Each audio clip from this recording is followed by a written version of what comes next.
听落雨掉进寂静的森林，看夕阳直下远山的风景，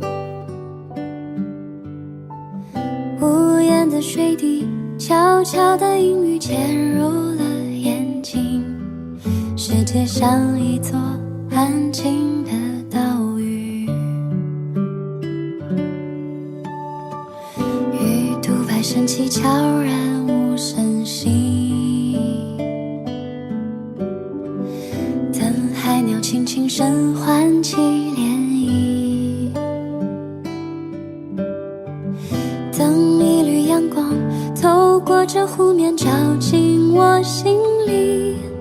等有风的时候把帆扬起，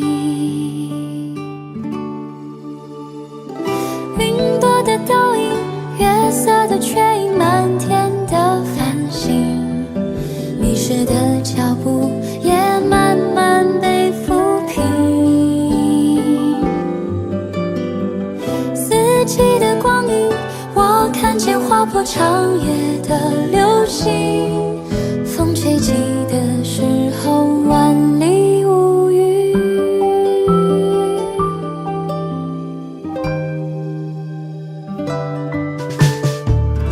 鱼肚白升起悄然无